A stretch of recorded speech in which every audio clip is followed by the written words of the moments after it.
106.7 Lights FM. Yeah, hour 4 of 14 hours underway. Cubby and Christine, and we need 34 bright lights before 10 o'clock. Can you call 1-800-222-1067, please? Of course you can call. Yes, absolutely. And Cubby, we are welcoming back a wonderful friend of ours. She's a beautiful artist, really devoting your time to Christmas music and to your family. Elizabeth Chan joins us. It's been a while since we've seen each other. Yes, thank Great you to for see having you. me. Oh, it's so good to see you in person. The pandemic got in the way of Oh my us getting gosh. together. It feels like a reunion. It does. I know. And you both have been through journeys, Elizabeth and Cubby, with Hassenfeld Children's Hospital and your kids, and they're very inspiring stories. And we thank you for sharing that with us today. Absolutely. And, you know, it's kind of funny because the last time I saw Cubby, it was at the Radiothon before 2019. before either of us became families at Hassenfeld. Yeah. And I'm here to really kind of share my story.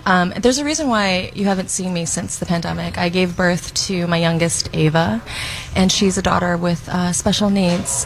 She has a mystery autoimmune disease that luckily, you know, because we live in New York and because Hassenfeld is really committed to the children, she's part of like a medical clinic to help solve her mystery diagnosis.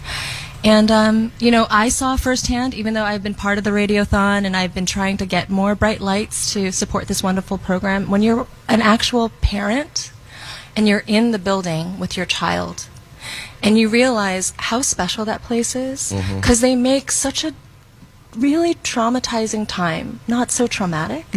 It's really quite special, and I would have never thought that I would have ever been in that position, having known about Hassenfeld and supported it through Light FM. Yes, you know, you were coming and helping us years before. yeah, I used to sing with the children, and Yes, you've always been a part of this. You've always been giving, and as Cubby said earlier, you never expected that you would be receiving from the hospital. Right. But it's almost like a blessing, because there is a place for families that if you don't know what's going on with your child, they will advocate for you and they will really help you find out how to get your child to better health, and that's what Hassenfeld does. That's what the Sala Institute does.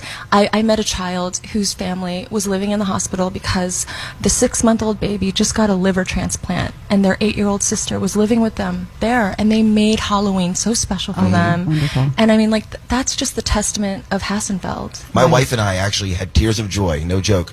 Our first meeting at Hassenfeld, we brought our 4-year-old Naomi in, getting ready for her cleft palate surgery, and they brought all these people in, and we're like, this is our team? They go, yeah, we're all here for you. Yeah. And my wife and I walked out holding Naomi's hand, leaving Hassenfeld, and we were like, we're in such good hands. Yeah. Like, we felt so much better, and for something that was so scary coming up, it was the best you could feel.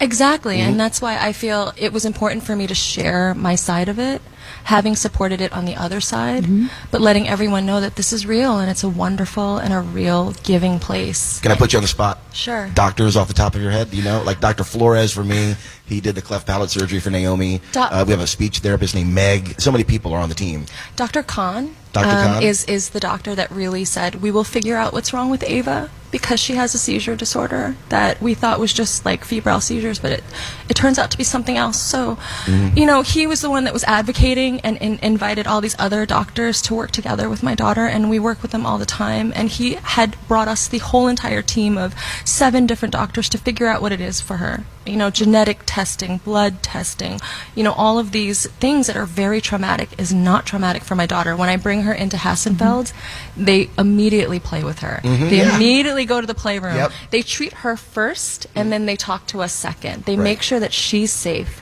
They make sure that she's able to be comfortable, and then we can figure out how to help her. And that's that's teamwork. Did you get the tokens in the waiting room? No, but we got the stickers on the. Oh, okay. They got the stickers for the windows in Hassenfeld. Is unlike any other children's hospital because it lets in sunlight and air. That's true. Because some of these children are living there for weeks and weeks, but it's open. Yeah. You know, and they get to see the city as beautiful as it is, and it feels magical. Hassenfeld thinks about the child first and everything else second. And I think that that's really important for the mental health and physical health of children and families all over. Elizabeth, we love you. We love you too. Thank you. We are so happy to see you, and we're so glad that you are supported in the way that you are, and we're here for you. Thank you for letting me just share so that I you can for give a doing different that. perspective. Yeah. And we have thank you. another incredible story coming up. Stand by. 106.7 Lights FM.